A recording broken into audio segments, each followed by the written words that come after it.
Naku mga ka-vibes, hindi na po natin patatagalin pa dahil isang malapit na kaibigan since day one.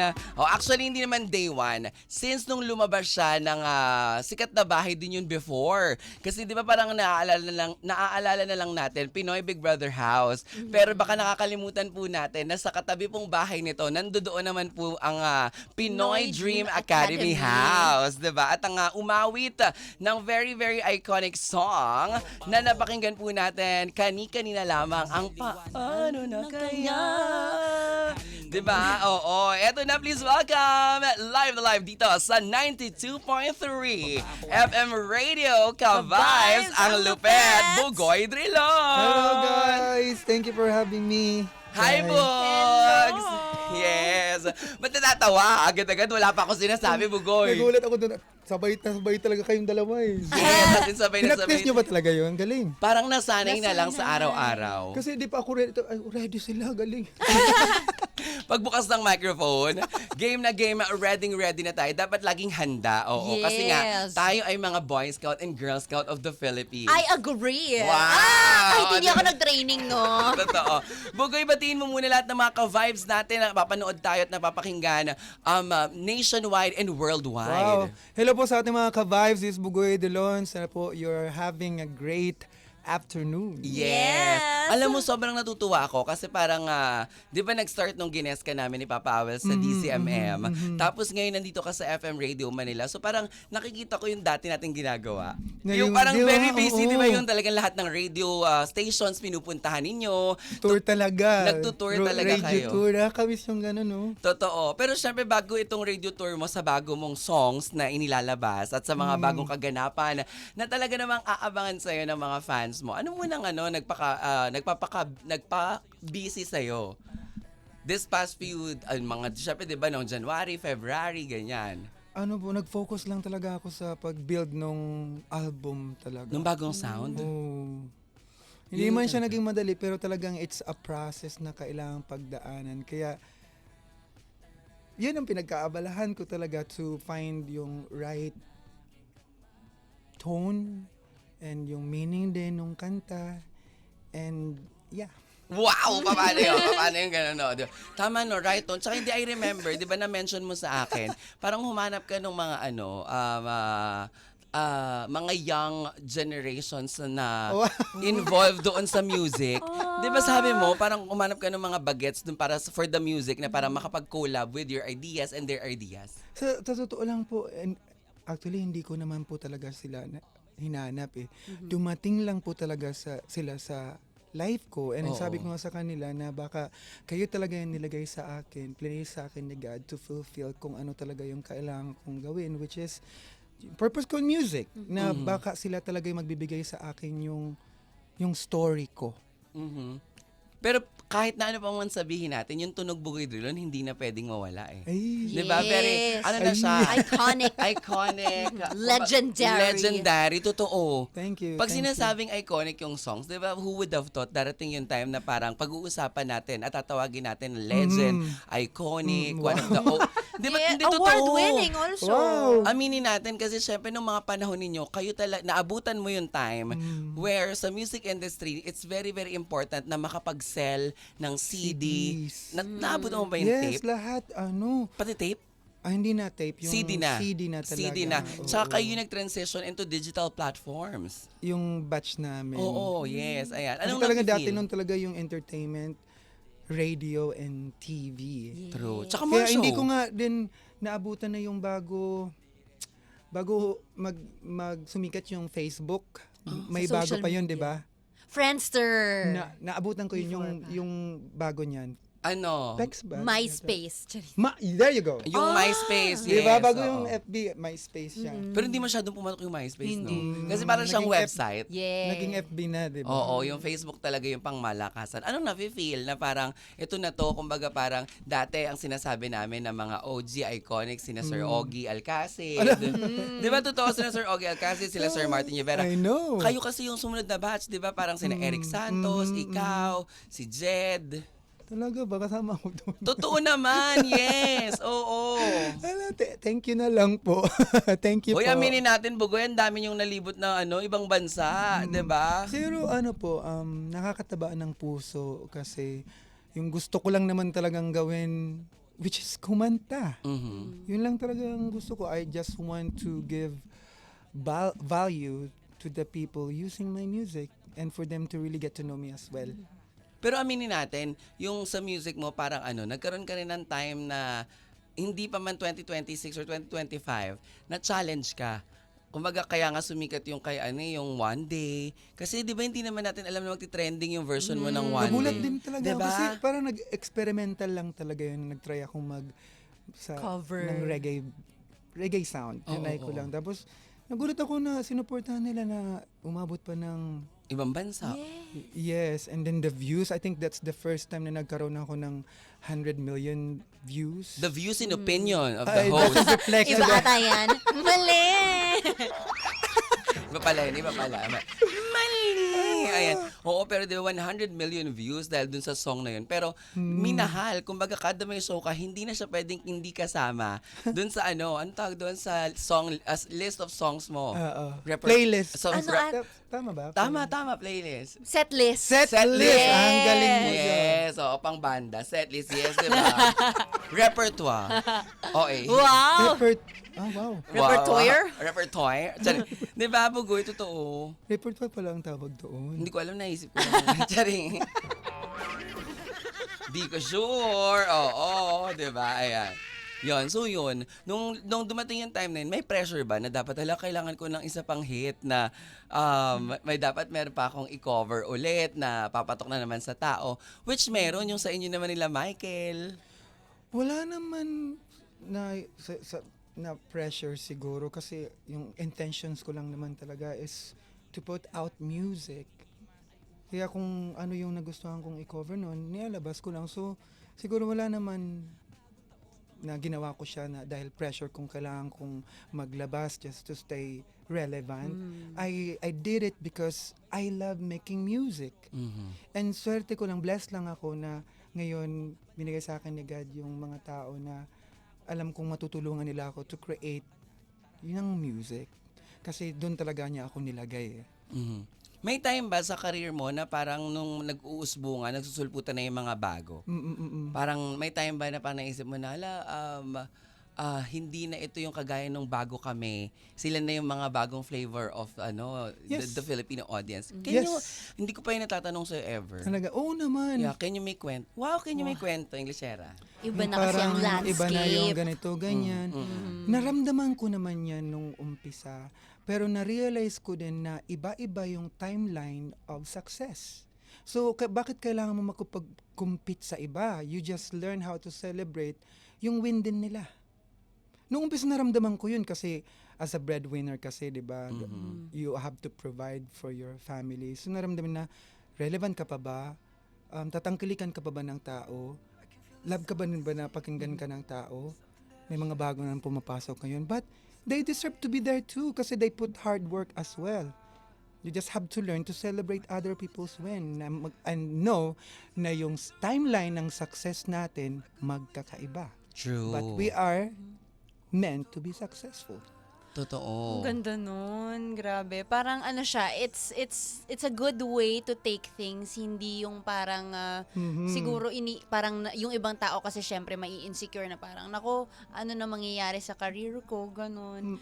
Lalo na dun sa akin kasi wala naman akong regular TV show. Yes. Talagang radio lang din talaga yung bumuhay sa guesting.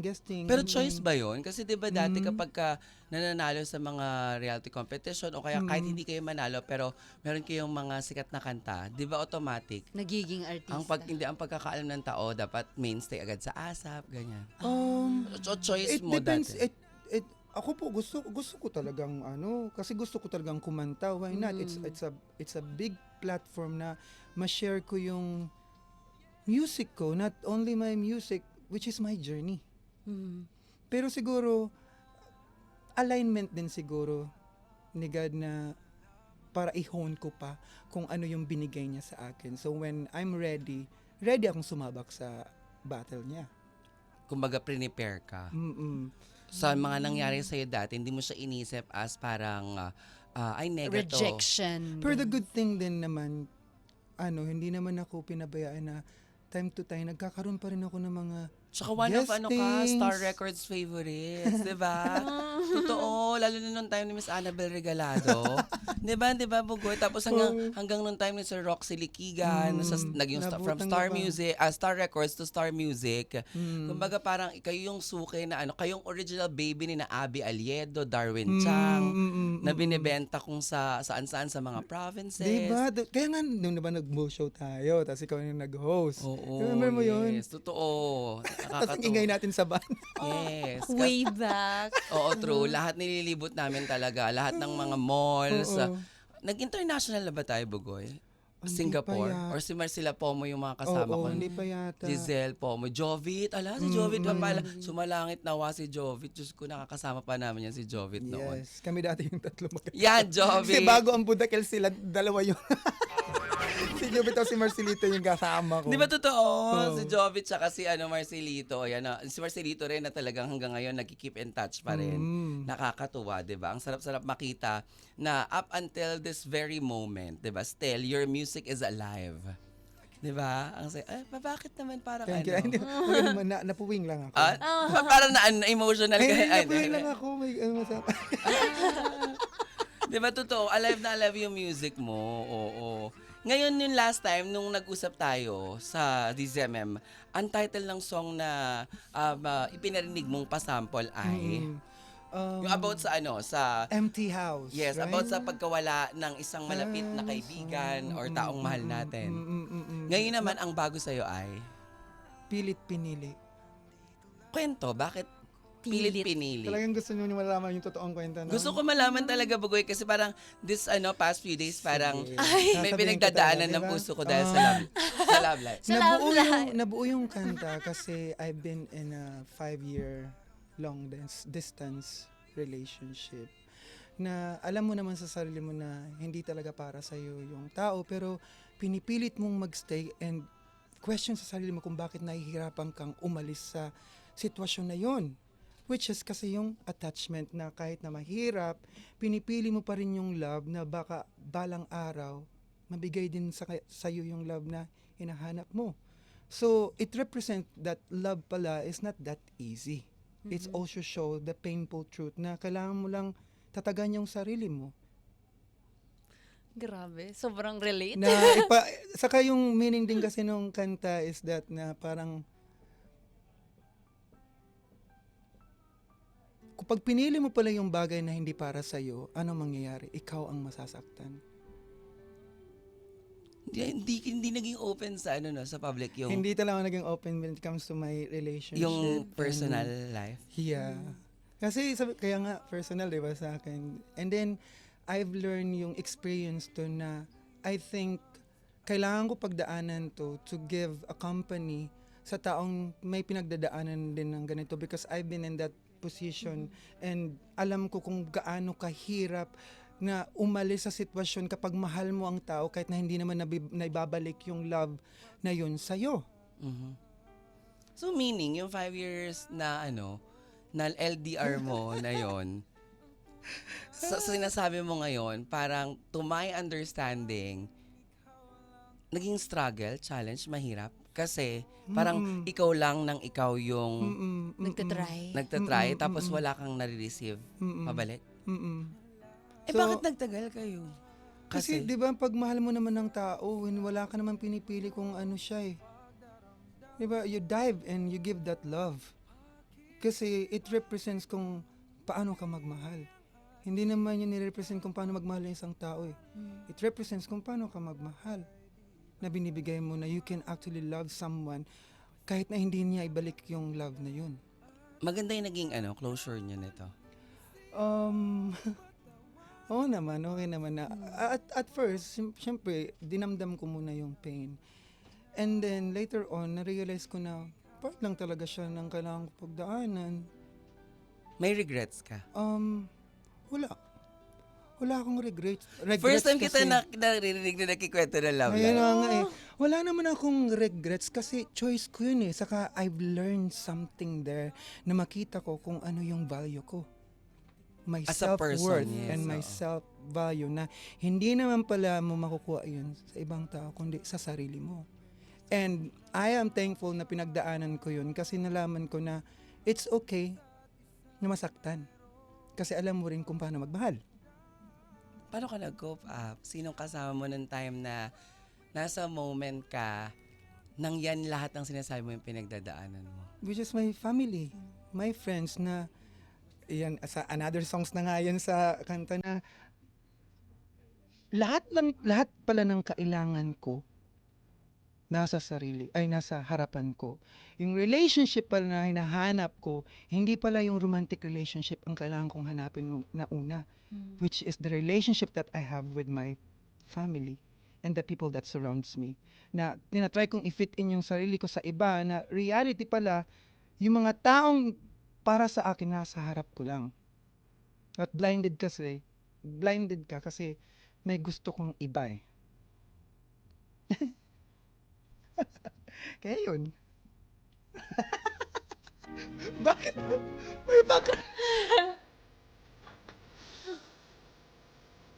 Sinulat mo to nung medyo ano ka na, okay na. Nilaan. Yeah. Ako kwento mo sa kanila. Kasi sila yung lagi mo So, kasama. Ano? Kwento niyo Oo, po sa kanila. alam nila buong magkatao ko.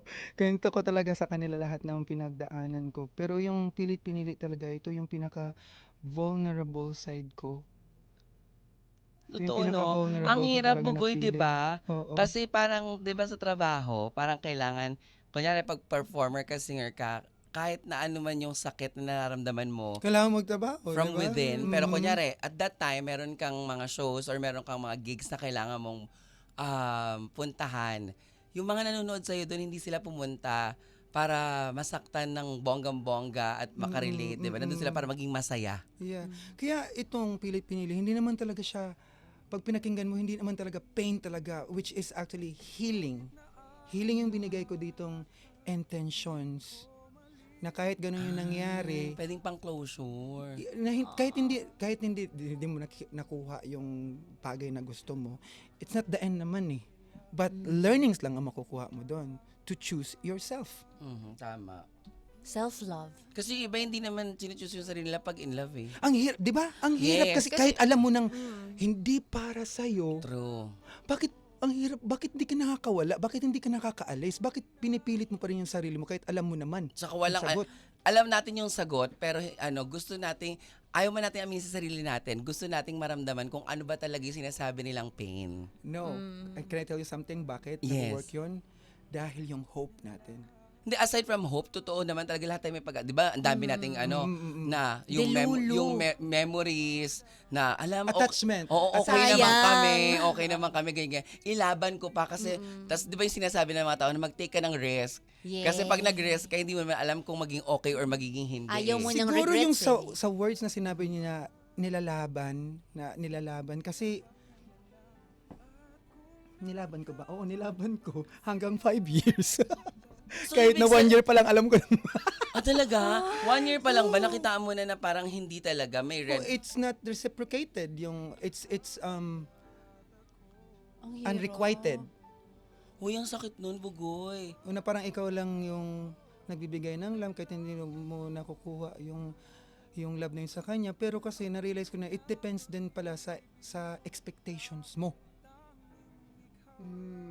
Kasi kung love mo isang tao tapos yung isang tao parang wala pa siya dun sa situation pero love ka din. So magkaiba yung expectation nyo sa isa't isa. Kaya minsan hindi siya nag-work. Hindi siya tumutugma. Kasi naman yung kasi. ibang mga tao naman kasi, papasok-pasok kayo sa relasyon, di Hindi pala pa kayo ready. handa. O diba? Diba? O parang yung iba naman, umuo na lang kayo kasi may pressure din. Umuo na lang kayo kasi artista. Ay! Ay! Parang may pinanggagalingan. Sino yan? Share. umuo na lang kayo kasi, di ba, hindi kasi minsan plus factor yun. Oo, na parang Di ba? syempre, Tsaka pang social media nila. and yung status ng buhay nila, Yes, totoo. feeling nila angat dahil Correct, ibang totoo. nakakaangat-angat. Hindi sa pagja-judge siya, pero we're speaking sa based on experience. Based on all the history that we see. Parang may share ka, sis. Wala naman. Charing lang, sis. Oo, di ba? Nako, natin siya. Pasagutin natin si Bugoy. Yung sa red, yung red Oh, na wow, may card. ganun. Yung red na card Wala, sa... kinakabahan sige. ako. Wala yan, huwag kang kakabahan, Bugoy. Ikaw pa ba? Ang mga katanungang hindi madalas na pag-uusapan dito ang lapagan sa Asal. Ang sa amin lang Asal.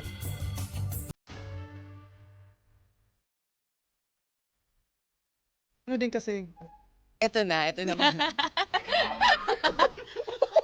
Pabunutin mo siya red yan, red. Yan, bigyan natin siya yan, isa muna. Okay, basahin. wow, ang hirap naman ng tanong. Grabe. Bakit ang Unang tanong? bunot, mahirap Anong agad. tanong? Paano mo Just kidding.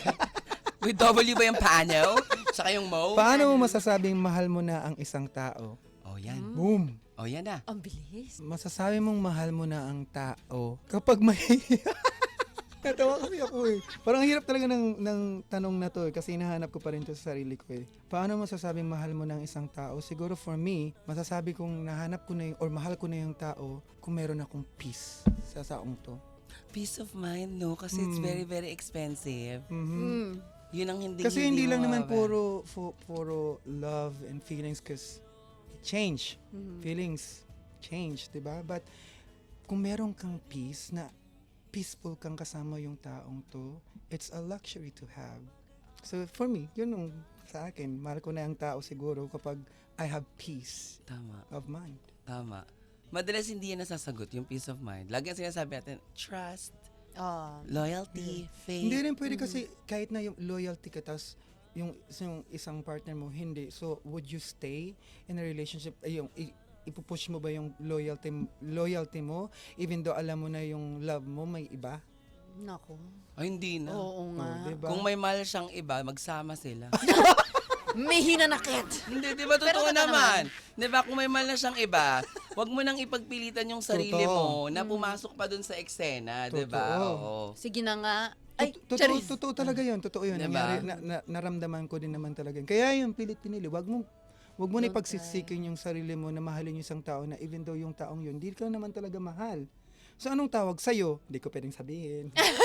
Hindi. Pwede ba yun? 80-80. Oh, basta letter, alam mo na. 80-80. Hindi lahat sa pag-ibig 80-80. Oo, There is syempre. parang walang tama o maling kasagutan kapag nagmamahal tayo. Minsan nga, 'di ba tayo as a DJ at yung may ibang kasamahan kong DJ from the past, gagaling mag-advise. Oo, hindi ko lang papangalanan. Pero hindi rin naman nila Kaibigan mo din ma-apply. 'yon, kaibigan mo din 'yon. Ay. Oo, yan. Ang galing mag-advise on air, pero natatandaan ko talaga Yung sa sa personal ano parang niya. natatandaan ko talaga, may naging pinagdaanan sa tunay na buhay. Sa bahay ko tumatakbo umiiyak. Sabi ko, ate, ikaw tong nag-a-advise na Totoo parang yung ang ganun talak-talak talaga. mo on air, tapos ngayon iniiyakan mo ko sa harap, hindi mo alam yung gagawin. Pero sa ere, siya yung pinapakinggan natin, di ba? Hindi, alam ko yung ganun na parang ang galing mo mag-advise pero bakit Sa sa sarili. sarili mo Hindi mo ma-apply. hindi mo ma-advise kasi ang dami tayong senses eh. Yes. 'Di ba? Ang dami tayong feelings, emotions na minsan kahit alam natin yung sagot, hindi natin malabanan because of that feelings and emotions that we have inside us. Inside us, happy. 'Di ba? Di ba tama? Di ba? Inside out ata yun. Sakto. Hindi, yun na nga sa amin, as in sa Cavite. Ay. Sa Mambog. Hindi, sorry. Iba pala. Ayan. O Bugoy, sa lahat ng mga nakikinig sa atin ngayon at nag-enjoy sa balitaktakan natin about love. And thank you for sharing for the first time. I heard you being so generous na i-open yung kung ano. Hindi ko kailangan malaman kung sino. Hindi ko gustong alamin kung ano pa yung mga iba pang mga pinagdaanan mo. Pero the fact that you opened up sa love life, hindi ko alam yan. Kasi nakikita ko lagi, every time magkasama tayo, you're okay. Diba? You're always the same na Bugoy Dilo na laway. Yung Bugoy Dilo na nakilala ko from mula noon. Diba? Ang sobrang saya nilang kasama yan, si Bugoy, si Lizelle. Yan, oo. Sila Papi Charles pa kasama natin. I know. Diba? Ayan. So, ikaw mismo ang mag-intro ng song mo na to para kausapin mo yung mga, baka maaaring pinagdaanan din nila, yung pinagdaanan mo. Oh, sa lahat po, mga ka-vibes natin dyan na may pinagdadaanan na nahihirapang piliin yung sarili nila dahil sa pagmamahal nila sa isang tao, kahit naman na yung pagmamahal na yun na hindi naman nasusuklian. I hope na itong kanta magbigay sa inyo ng company na everything is gonna be okay. Na pagdadaanan mo talaga yan para doon mo makita kung ano yung worth and value mo and respect sa sarili mo. That no love ang makakapantay sa peace of mind. Totoo, no love because ka-vibes ang dapat. Oo. Diba? Tama. Kasi yung... Di ba dapat gano'n naman talaga eh? Bago mo malalove ang isang tao, kailangan vibes muna Vibes, kayo. oo, kaya mahalaga talagang friends muna kayo, di ba? So para kasing yung love na yon is meant to share. Kailangan maging ano muna Na kayo. walang pressure. Di With a ba? foundation. There you go. Anong number? Foundation. NC42. Ay! NC42 sa MAC. Oo, yun. 128 sa Maybelline. Sa Kiko Milano naman. Wow! Tinatawagan po. Oo, yan, diba? Yan. So, ito ay para po sa inyo, ang bagong awitin ni Bugoy Dylan. Pero hindi kita papayagan na hindi mo kami sample ng one day muna. Oh, wow, talaga. Oo, ayan. Sige, game. 1, 2, 3, go! Sometimes I lay under the moon. I thank God I'm breathing. Then I pray, don't take me soon. 'Cause I am here for a reason. One day. Yan! Eto na mga ka-vibes sa oras na 4:01. Pakinggan natin ang bagong awitin ni Bugoy Drilon. Dito lang sa 92.3 FM Radio Manila ka-vibes. Vibes ang lupet!